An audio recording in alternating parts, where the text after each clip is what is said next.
What's up, YouTube? My name is Ozzy Dupin, and like my great-great-great-grandfather August, I love to solve mysteries. This week, we've got an active case in from the Houston Police Department regarding a murder in Antarctica, and we're going to crack this case like a soft-shell crab. Stay tuned.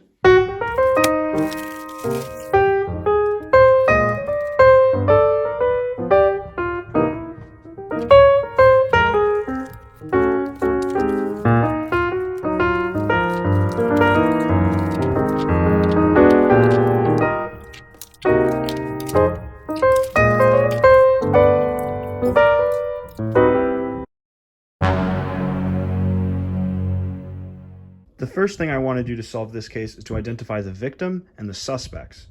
Now, in this letter from Claudia Moore, I learned that Martin Moore, her younger brother, is the #1 suspect of the crime.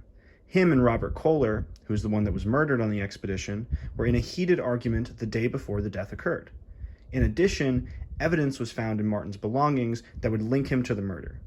Claudia reaches out to me to ask to solve the crime and to figure out who is really behind it, because Martin does not have a solid alibi and faces capital punishment if we cannot find the real killer. Now, there's a lot of other interesting evidence in this file. The first is an appeal from Martin and his sister in regards to the death penalty that is being assigned to Martin. In this appeal, we learned that Martin's death row last meal was a cream cake, and after having one slice, he had an extreme allergic reaction that ended up hospitalizing him and delaying his execution. The #1 thing I learned from this is that we have more time to solve this case. Now, in addition to this, we have some file notes from the American Embassy in Argentina, and I can learn a few different things from this. What they tell me is that the murder occurred on September 5th. It occurred at the Aquilo Polar Station in Antarctica. The people in the part of the expedition were all questioned, and the crime scene was thoroughly investigated. Critically, some evidence was found in Martin Moore's room. What was found is a syringe with Andoran and morphine traces covered in Martin's fingerprints. In addition, under his mattress, an empty Andoran medicine bottle was found, and an open pack of chewing gum was found in the pocket of his pants. According to the investigation, a surveillance camera was probably covered with this exact type of chewing gum, but no trace of the chewing gum exists on the camera anymore. Therefore, DNA comparisons cannot be conducted. It seems like the embassy's throwing a lot at me, and we have a lot of different pieces of evidence, but we're going to see what we can make of this. Now, the last important thing I have here is a list of the Aquilo expedition team members. Since their expedition is so isolated and so removed from the rest of society, I am safe in assuming that one of the killers is on this page. And right now, what the police believe is that Robert Kohler was murdered by Martin Moore. Stay tuned.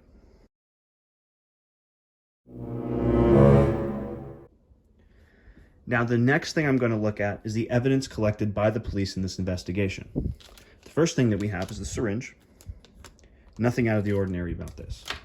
Next, we have a few pictures taken from the crime scene. This is the aforementioned chewing gum, the bottle of Andoran, what appears to be a footstep print in a dropped, what appears to be a pot of some kind, and this appears to be lie detector. Straight from the Houston Police Department. Let's see what they have to say. Now, this questioning is from Martin. He is asked, is he Martin Moore? Was he born in 1803? Was he born in 1989? And any sudden spikes would indicate that the answer provided here is not actually the truth. Very confidently answers no to killing Robert Kohler. Does the syringe found belong to you? Interesting. Did you leave your room the night of the murder? No. Did you steal the morphine? No. Interesting. Another flag about stealing the morphine from the first delivery. This might inform our narrative later. I'm going to hold on to this. Now, the next evidence that we have from the police is the autopsy certificate of Robert Kohler himself. Now, let's get some light on here to really see what's going on. So, Kohler lives in Houston, but he's from Germany. He died in the treatment room of the polar station. It appears that an exact time of death can't be nailed down. They do know that it was between 2100 and 2200 on September 5th, 2018. It appears the cause of death was acute respiratory failure, and there were traces of andoran in the blood, which is a powerful non-depolarizing muscle relaxant with long-term effects in the peripheral area. Interesting. We'll see what we can do with that later. Next, we have two witness statements from the Houston Police Department. The first is from Thomas Schneider, who appears to be the biologist of this expedition. Also from Houston. Let's see what he has to say. According to Thomas, at 9 p.m. he took a shower. Then he went to his room. His roommate Martin slept, or at least made the impression of sleeping. Then he heard Maria call for help and went to help. I can't say who wanted to see Robert dead. He had a slightly tense relationship with Stefan because our cook had spent all of his wages for the expedition. Stefan asked for an opportunity to get the money back, but Robert declined.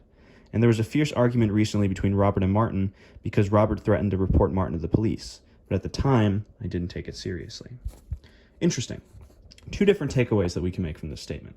The first is that our cook, Stefan Kraus, also had an argument with Robert Kohler, our victim. Thomas Schneider was also Martin's roommate. Fascinating.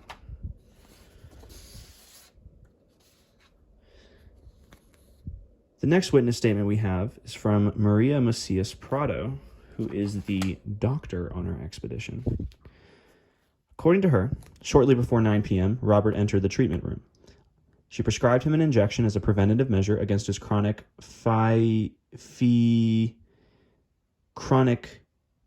condition. This was a regular procedure, performed every Wednesday and Saturday. Robert put on the headphones, turned on the music, and dozed off. About 5 minutes later, the lights in the room went out, but thanks to the emergency generator, the medical treatment was not interrupted. I left the room to see what the problem was and accidentally knocked over a flower pot in the dark. I assumed Raul was working in the tower. Raul is our mechanic. So I went to the utility room myself and discovered that the fuse for the treatment room and the doctor's office was blown. I tried to push it back in, but it kept getting kicked out. Unable to solve the problem, I went to the washroom to get a mop. Thomas was probably taking a shower because his clothes were on the bench and I heard that the water was running. On my way to the treatment room, I met with Klaus and we went together to the storage room to get a flashlight. After she returned to the treatment room 15 minutes later, noticing a footprint in the soil of the flower pot, which definitely wasn't hers, she also noticed that Robert was in an unnatural position. He was found with no pulse, and attempts to give him first aid failed. She called for help, and members of the team came to the room immediately. Later on, she discovered that a paperclip was stuck in the socket. This was the cause for the short circuit, as well as the reason she couldn't push the fuse back in. Once again, she doesn't know who could possibly want Robert dead, but all she can say is that, again, the argument between Robert and Martin occurred the day before. It seems like all indications are pointing to Martin, but we need to find a way to exonerate him. Last thing we have here is what appears to be some sort of medical catalog. Now, this is from 5/9/2018, which is the date of the murder. It appears that there's a sharp decline in his vitals and a sudden spike around 2109 in his pulse rate, followed by a sharp decline. Interesting. Around here appears to be the time of death, or at least the time of injection of the andoran. Let's see what else is in this folder.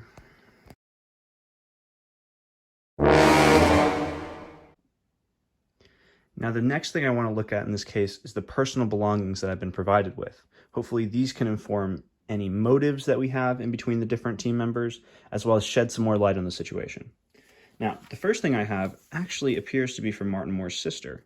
It's a copy of the Buenos Aires Monthly newspaper. It seems to be something marked about legacy of number 367 on the Forbes list. It looks like oil tycoon James Kohler, along with all of his significant family, dies in a plane crash.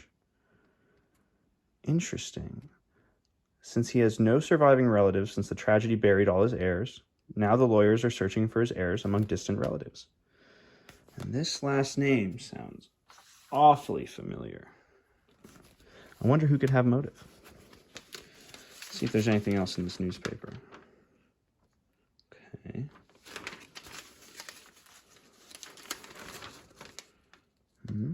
World Cup. Interesting. An article in the science section talking about the expedition. Interesting. It appears as though this piece was written by Stefan Kraus, who is our cook. And we've got a link to his Instagram that may end up being relevant later. On the back of this, something about this Battle of the Chefs show, which is at around the time of the murder. Let's see if more information comes across regarding that. Now, the next thing we have is a letter addressed to Klaus Newman, who is our glacialist in the group, and comes from Jessica Kohler, which is a new name, from Germany? From a foreign country. Interesting. Let's see what's inside.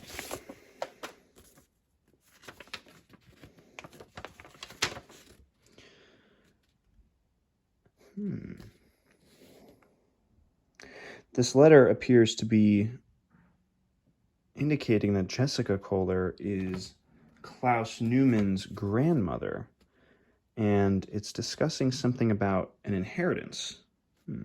This could be connected to the inheritance that we learned about in the newspaper. Maybe Klaus has some kind of motivation to kill Kohler if they're both owed inheritances. Interesting. We'll follow up that loose end as well. Let's see what this is. It appears to be some kind of medical report. Treatment for Raul Ojeda Toledo, who is our mechanic. And it appears he has a diagnosis of chronic gastritis and is given a few drugs. He has pain in the right toe, given orthopedic shoe insoles from Happy 2 Feet. Interesting. Looks like we have the notebook from Robert Kohler himself, who is our murder victim. And this appears to at least hope to talk about all of the events of the expedition, but he never made it past September. Let's see. He talks about his adventure beginning, some difficulties.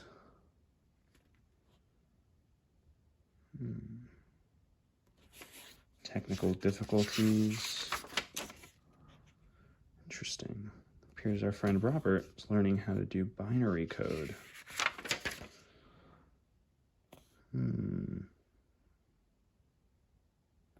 Some more talking about the daily events of the expedition. Working with Thomas, who is our biologist. Interesting. It appears as though Robert thinks that Thomas is making false claims about his research. And September 4th is our last entry.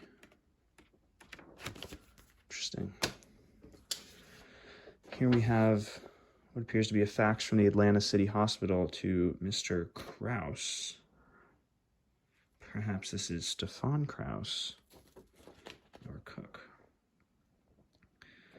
As family member of Martin Kraus, need to know of your latest medical appointment revealed. It appears as though a relative of who I think is Stefan Kraus has been diagnosed with stomach cancer.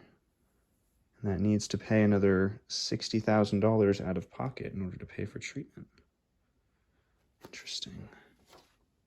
It appears here we have some personal messages. These seem juicy. An unidentified phone number My love, call me. Maria, call me. Sounds like a bit of Shakespeare. It appears as though somebody is pestering Maria, who is our doctor. Oh. Maria thinks her husband is starting to notice something is up. You know what kind of a temper Raoul has. Could be that Raoul and Maria are married, but Maria has an external relationship that Raoul knows nothing about. And it appears they are not in calm waters. Last thing I have here from personal belongings is a printed out test from codebeautify.org regarding binary code assignments. I'm gonna have to solve these and see what I find.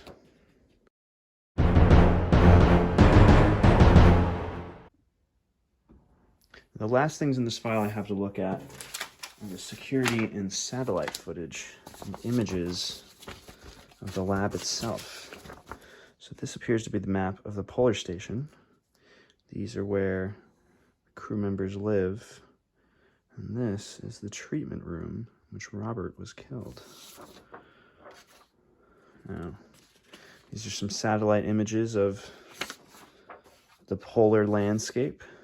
These appear to be showing the tower close up. These shadow marks might allow us to find patterns in the time of day. We also have the date, but no time. Now in this one, we see a snowmobile at the tower, which probably means someone was there. Here we have a more outward map. Here we have the two only significant events that the security camera picked up between 2100 and 2115. This appears to be the gum mentioned before. And this is the event log of the computer system for user Maria. Interesting. A few errors in here. Also shows us the duration of her log. Interesting. Well, it's time to get cracking.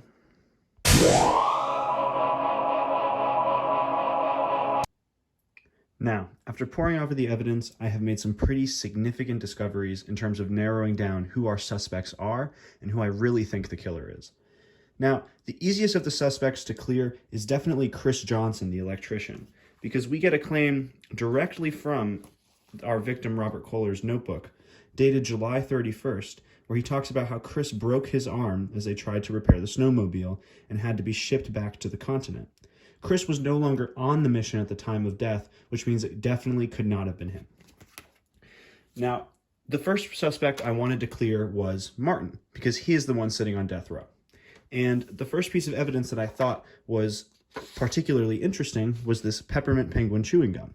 The prosecution claims that this peppermint penguin chewing gum was the gum used to cover the security camera within the base and allow the murder to occur. But if we look very closely at this chewing gum, we can see the ingredients, and specifically, we can see what dyes are used. And if we look very carefully, we can see that dye E171 is used. And that caught my eye right away because I had remembered seeing that colored dye. And when I put two and two together, I realized it was from the appeal notice, where we found out that Martin was hospitalized due to an acute allergic reaction to dye E171. This means that Martin is nearly deathly allergic to the gum that was used for the crime, which means definitively it couldn't have been him. Moving on from that, the next suspect I wanted to look at was Stefan Kraus.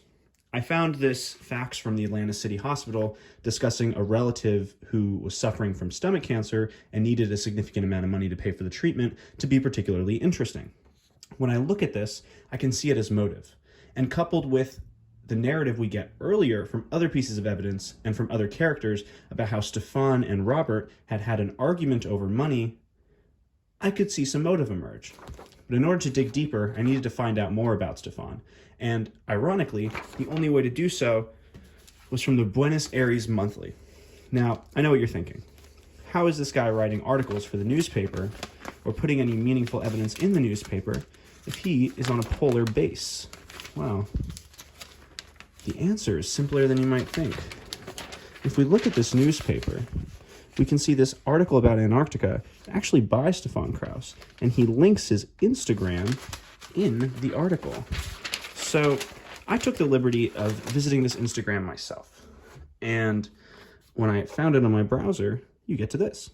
Interestingly enough, if we look at this picture, he's watching this Battle of the Chefs show, discussing when it's negative 40 degrees outside, nothing better than homemade ice cream, and watching his favorite show. And this stood out to me too, because I remembered hearing something else about that show somewhere else. And if this is going to be his alibi, saying that he was watching the show in the kitchen during the time of the murder, then we need to know exactly when the show was on air. Fortunately, the newspaper tells us that as well. Right here, we can see that the airing schedule is at 21:05 for Battle of the Chefs, which would place him not only in the kitchen when the power went out, but also during the murder itself. Moving on, I wanted to look at the med report from Robert Kohler himself in order to ascertain more about what was going on at the time that he died. So, once again, from the pulse rate, we could infer that the lethal injection of androfen, of killing drug, occurred around 2109 and 2111. Now, in order to figure out exactly when the power turned off, I actually realized that we could use the Windows event log and the log for user Maria M. And if we look at this log for September 5th, we can see that there was a system error due to a restart at 2102. This means the power went out at 2102. This allows us to infer even more about the alibi of Maria. And if we look at the security footage, Maria can be seen leaving at 2103. This is the last time that she leaves the room before she comes back and finds Robert dead with the rest of the crew, or else the camera would have picked her up, which means definitively Maria has an alibi. Now, I'm not done with Maria yet, because I saw these text messages and they looked pretty juicy. If we take a closer look at these texts, we actually can find the number. And originally I went really deep trying to figure out the area code and the specific county that this phone number is from, but then I just tried calling it. And when I called the phone number, I found out it was none other than Robert Kohler himself. And from this phone call, his answering machine told me that his email is kohler@pole-explorer.org. Now, when I go to pole-explorer.org, I find a sign-in website and an opportunity for me to sign in to the staff side of the expedition itself. But I need a password. And then I remembered something. I remembered that codebeautified.org sheet that I had found from earlier, which I had assumed was Robert's based on the other stuff on binary code in his notebook. And when I translated all of this binary code,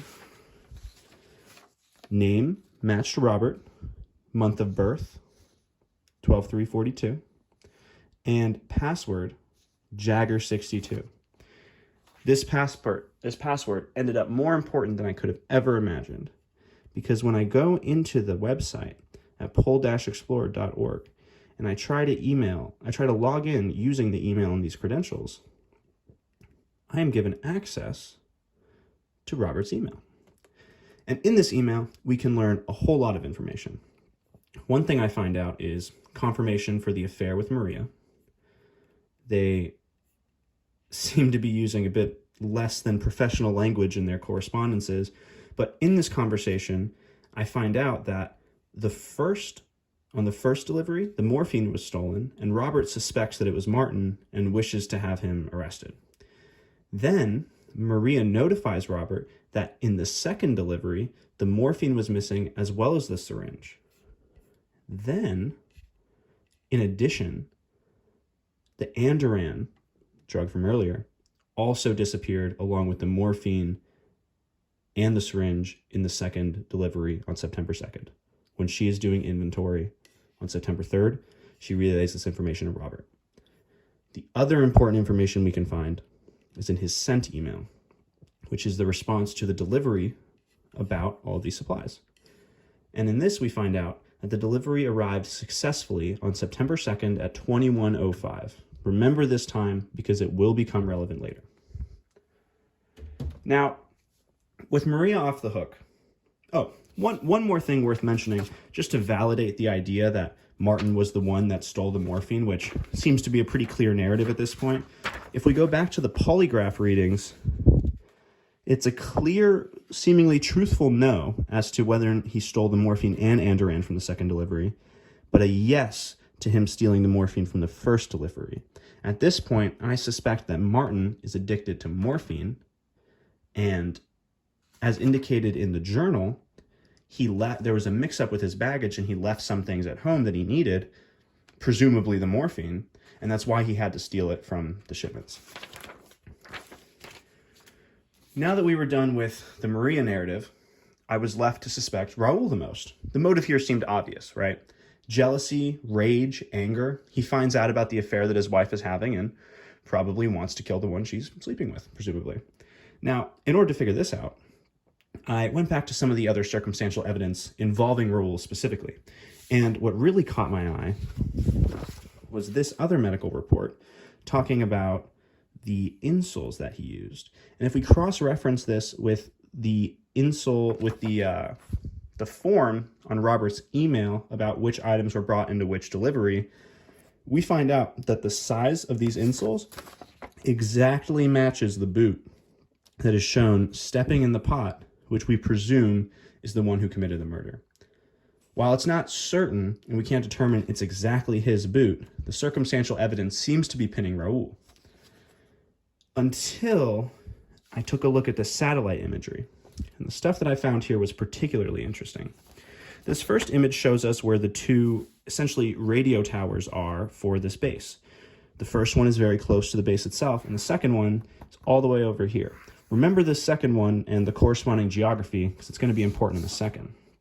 Now, if we look at this first image, which is dated on the 2nd of September, we can see that the helicopter is passing, and this is the angle of the sun that's hitting this tower. So because we know that the shipment came in at around 21:05, we can determine that this is around the same time, because the helicopter is only 20 kilometers away from the station. It's probably going to arrive there soon. We can infer that this satellite photo was taken at around 2100, give or take. Now, this is another image of the same spot, but this time from September 5th, which is the day of the murder. And if we look closely at this one, we can see two things.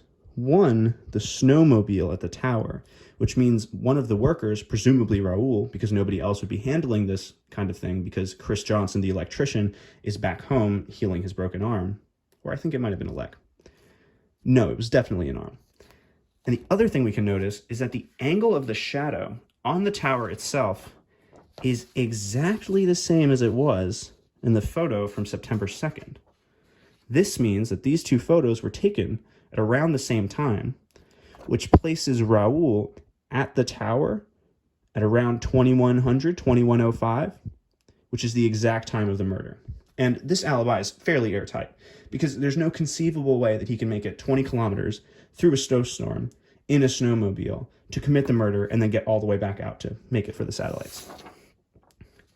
And this last picture shows the next day that the snowmobile has come back, further validating the fact that he arrived either later that night or early the next morning and couldn't possibly have been the one who committed the murder. Now, with all of that out of the way, we've cleared Chris, Stefan, Raul, and Maria. But there are still some, and in addition, Martin. So the two suspects we have left are Thomas and Klaus. Now, the circumstantial evidence surrounding Klaus, in particular his motive, at first seemed pretty damning to me. This letter from his grandma, who shares a last name with Kohler, is discussing inheritance, which is the largest article that we see in the newspaper about the inheritance of the Kohler millionaire, whose descendants now need to be tracked down because all of his next of kin were on the plane with him when it crashed and he died. But when I paid attention to the details, I realized this narrative didn't exactly hold up the way that I wanted it to. if we take a look at the letter that's sent, we can see that it's sent in August 14th, which is way before the newspaper arrived on September 2nd, according to, again, the invoices from Robert's email about what was delivered and when, which means this isn't actually connected to the story about the newspaper at all. And then I got to thinking that maybe he got the newspaper and, irregardless of the letter, made the connection and then created the motive to come up with a plan to steal the Andoran and to poison his leader. But that didn't hold up either, because the Andoran that was stolen and the newspaper were in the exact same shipment to the crew. This means there wouldn't have been any way for him to steal the Andoran, and also get the newspaper, read it, create the plan all at the same time, when all of these other people are also using and cataloging the resources. It is nearly impossible for him to have also been the murderer. So despite the strong motive, he has a good alibi. This leaves one person, Thomas Schneider. And while Thomas Schneider doesn't exactly have motive, he doesn't really have an alibi either. And this is the part that I just can't figure out yet. Why he would do it and how he did it. I'm going to work some more. Stay tuned.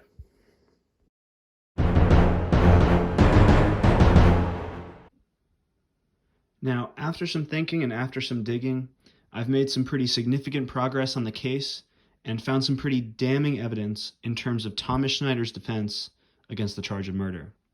Now, in terms of motive, I found very little things to go off of in terms of why Thomas would be motivated to kill his group leader. The first thing I found was from this journal from Robert himself, which at first to me seemed pretty innocuous. Robert discusses working in Thomas's lab with him, and that Thomas is fabricating his results and refusing any further help.